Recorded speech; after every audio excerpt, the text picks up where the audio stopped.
Welcome back. This is module number 1, video 2.5 REI fundamentals, and the second video in a two-part series where we're covering the fundamentals of investing in real estate. My name is Cody Sperber, and in this video, we're going to be covering the different types of encumbrances there are when dealing with real property, what the difference between junior and senior liens are, what are the different financing instruments used to secure a loan, and finally, we're going to be covering the two most common default processes found in the United States.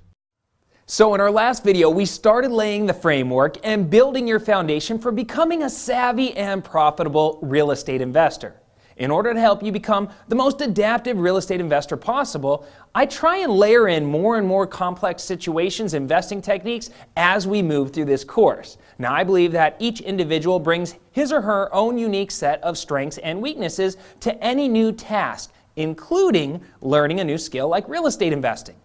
The intensity of this course will gradually build until the last video, where it is my hope that you're going to have mastered the art of being an investor.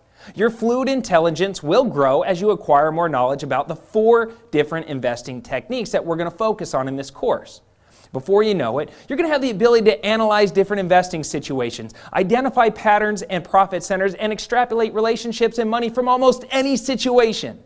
I just want to say one more time how excited I am for you, and I really am truly thankful to be part of your investing journey. Okay, so enough about that. Let's dive into the training. I want to start off by defining what an encumbrance is. It's defined as any claim, lien, or liability attached to and binding on real property which may lessen the value, burden, obstruct, or impair the use of a property. And essentially, there are 4 types of encumbrances out there. The first one are easements. Basically, what an easement is an interest that entitles one party to some limited use of another party's property.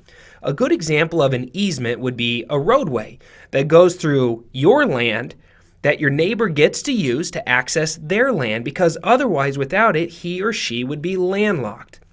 The second type of encumbrance is a deed restriction. Now, these are private limitations that one places on land or property use.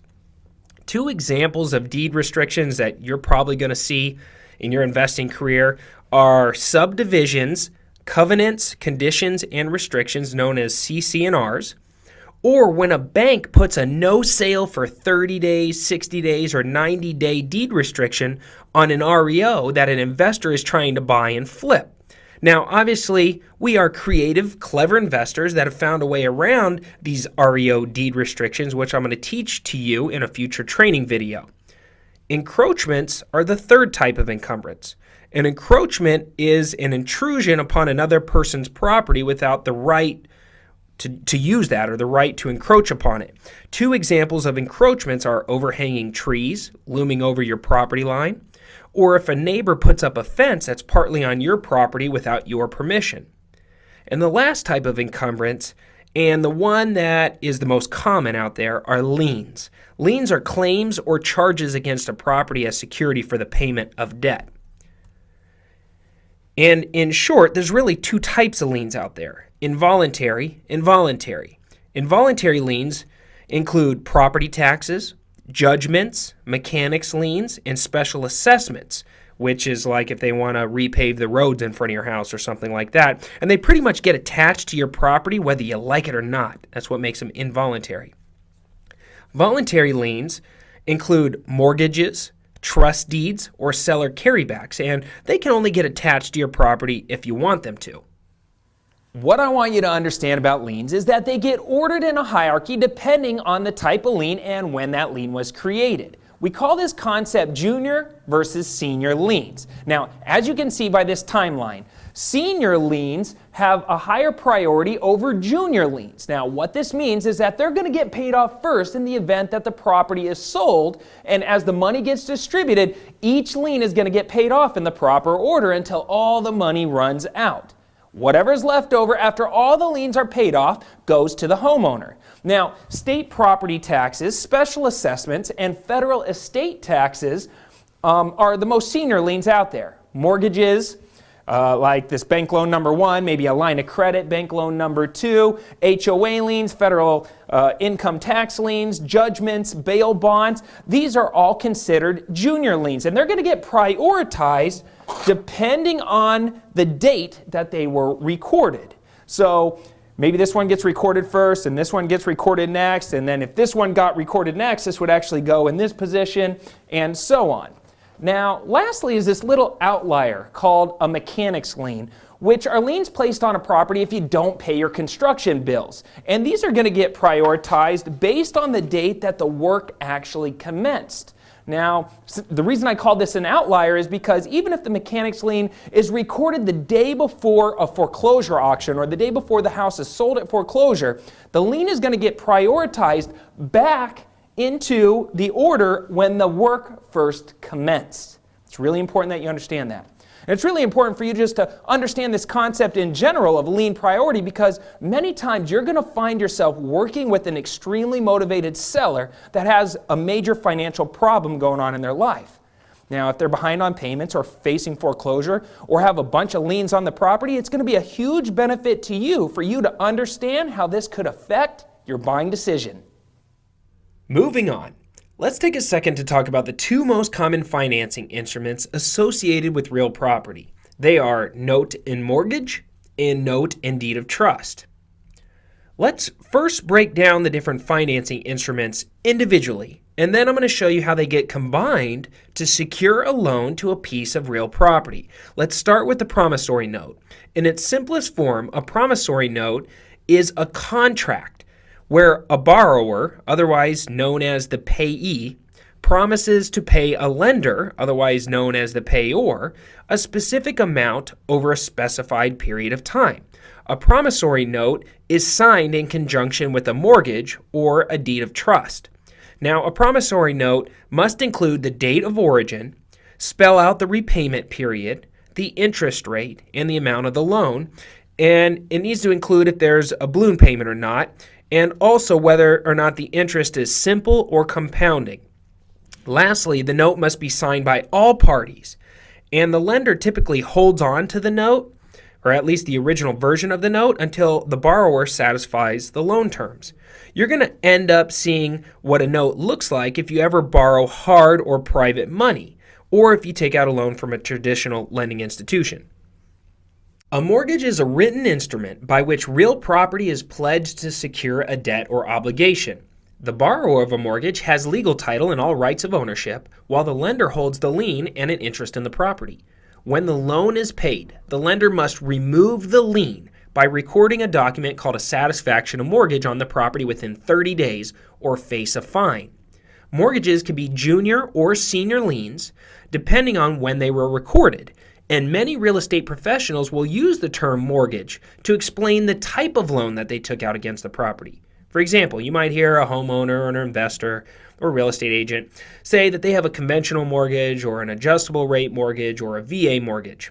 In reality, there are many different classifications of mortgages, such as conventional, adjustable, VA, FHA, blanket, open-ended, package, construction, purchase money, and hard money mortgages, just to name a few. These are nothing more than the details of the arrangement between the mortgagor and the mortgagee. What I want you to understand is that when combined with a promissory note, a lender can loan you some money and secure the loan against a specific property. There are 18 states in the United States that are note and mortgage states. The other 32 are note and trust deed states. Now, like a mortgage, a deed of trust is a legal document in which the title is transferred to a third party known as a trustee as security for an obligation owed by the borrower, known as a trustor, to the lender, who's known as the beneficiary. All right, so you have a trustee, trustor, and beneficiary. As in any trust, there are three parties involved: the trustor, the trustee, and the beneficiary. The trustor is the borrower and borrows money from the beneficiary, also known as the lender. In return, the borrower makes monthly payments to the lender, all the while the trustee is working for both the trustor and the beneficiary. It's kind of like an independent third party. The trustee can be an attorney, a licensed real estate broker, as long as they're not actively involved in the transaction, or a licensed insurance broker. In most cases, they're going to be an attorney firm, and they have two main duties. Their first duty is to record a document called a deed of reconveyance once the final payment is made on the loan and the loan's fully paid off. Bare title, which means that the trustee can sell the property if the loan is defaulted on, is transferred back to the borrower, and everybody goes on with their lives. However, if the borrower defaults on the loan, the beneficiary instructs the trustee to proceed with their second duty, which is to foreclose according to the laws that govern the trust deed foreclosures in that particular state. Like I said earlier, there are 32 states that are considered trust deed states, and like mortgages, trust deeds can be junior or senior liens depending on when they were recorded. Trust deeds are very similar to mortgages because they both have similar clauses and types of classifications. Their primary difference is in the time and process involved in foreclosing on a borrower that defaults on their loan payments. And in many cases, lenders actually like using trust deeds over mortgages because the foreclosure process is just so much faster. With mortgages, judicial foreclosure is the primary way to take back a property, and this is done through the court system. With trust deeds, though, they can use both judicial and non-judicial foreclosure processes, but non-judicial is the most common way to take back a property if the borrower defaults. Let's take a look at the general outline of the judicial process. Before I begin, I want you to understand that each state has different rules and laws pertaining to the foreclosure process. The following is just a general outline that most states follow. I highly suggest that you do some research to learn the exact foreclosure process of your target market. Okay, so the first thing that generally happens is the borrower violates the mortgage contract by failing to make the loan payments or by non-payment of property taxes. Second, the lender invokes the acceleration clause, calling the entire debt due and payable immediately. This prevents the lender from having to sue the borrower for each defaulted payment separately. At this point, the only way to stop the foreclosure from proceeding is to make up the past due payments plus any fees, pay off the mortgage entirely, file bankruptcy, which is really only going to delay the process, or by negotiating a deed in lieu, which I'm going to cover here in a minute. Third, if the proceeding continues, the lender's attorney is going to file suit to foreclose on the lien. The court's going to then review all the evidence and it will order the property to be sold. If the borrower pays the entire debt awarded by the court, which is usually all those missed payments plus fees before the scheduled sale date, the borrower can stop the sale. This period is known as the equitable period of redemption, and each state has a different amount of time that it gives the borrower to redeem the property. If the borrower is still in default after this processing period, then the court is going to issue what's called a writ of execution, authorizing the sheriff to sell the property. The exact date and time of the sale must be advertised in a general circulation newspaper at least once a week for a couple of weeks to notify the public about the sale. Each state has different rules on how many public notifications must be made and over what period of time they must be made. Now, once the sale occurs, the buyer either becomes the owner of record or they're going to receive what's called a certificate of sale. If they do get a certificate of sale, that means that there's a redemption period in that state where the old owner can redeem the property by paying off in one lump sum the total amount owed on the loan plus prorated interest and any expenses incurred by the investor purchaser. If there's no redemption period, the purchaser is going to be awarded a sheriff's deed, and he's officially or she's officially going to become the legal owner. Like I said at the beginning of the slide, take some time to learn all the idiosyncrasies of your state's foreclosure process. In a non-judicial foreclosure, after the borrower defaults, the lender typically notifies the trustee and requests that the trustee begin to foreclose using a power sale clause. The trustee is going to file a document called a notice of default and an intent to sell. Each state has a different default period, where the borrower is given some amount of time to bring the loan current by paying back all the missed payments plus any fees incurred by the trustee. This period is known as the pre-foreclosure period, and during this time, the trustee is going to be notifying the public of the upcoming foreclosure auction. The sale is typically advertised in a local newspaper for a couple of weeks in a row, as well as posted on the property itself. Once the default period ends, the auction is going to take place and the property sells to the highest bidder. In most states, the winning bidder gets a trustee's deed sent to them within a couple of weeks after the auction, and the old homeowner has no redemption period. But there are a couple of states out there that give the homeowner up to 1 year to redeem the sale by paying all of the loan current, or paying back all of the loan, plus any interest and fees associated with that particular property. Check your local state's foreclosure laws to see whether or not your state has a redemption period after the sale. Whether your state is a note and mortgage state using the judicial foreclosure process or a trust deed state using the non-judicial foreclosure process, once a property hits the auction block, one of 4 things is going to happen. Number 1, the auction will get postponed. Number 2, the property will sell to the highest bidder. Number 3, the property will not sell and go back to the bank and eventually become an REO. Or number 4, the sale will get canceled altogether. And since we're on the topic of foreclosures, I think right now is a really good time to review the 3 most common foreclosure alternatives. The first one is called a loan modification. A loan modification occurs when a lender agrees to modify the terms of the original contract agreed to between the lender and the borrower. Typical modifications include lowering of the interest rate, lowering of the monthly payment, or extending out the length of the loan. Much less common is what's called a principal reduction, and that's when they actually reduce the principal balance owed. And most lenders and servicers have an in-house modification program that homeowners can submit their properties and situations to.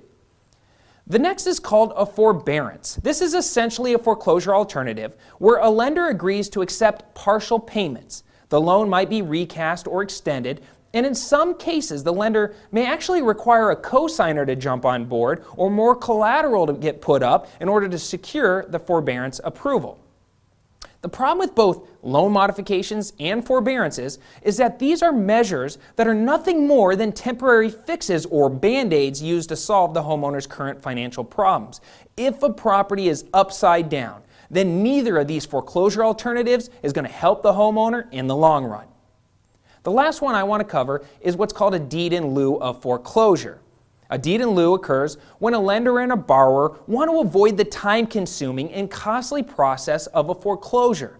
The deed in lieu is not as damaging on the borrower's credit as a regular foreclosure is, and the borrower can negotiate to avoid any deficiency judgments that may occur if they owe more than the property is worth. Not every lender is going to accept a deed in lieu, especially if there are other liens attached to the property. But when they do, the borrower simply deeds over the property to them and then mails the bank their keys. Well, you made it to the end of another training video. We covered a ton of the fundamentals, and I'm positive that you are quickly on your way to sounding, acting, feeling, and eventually becoming the local real estate expert that you're destined to be.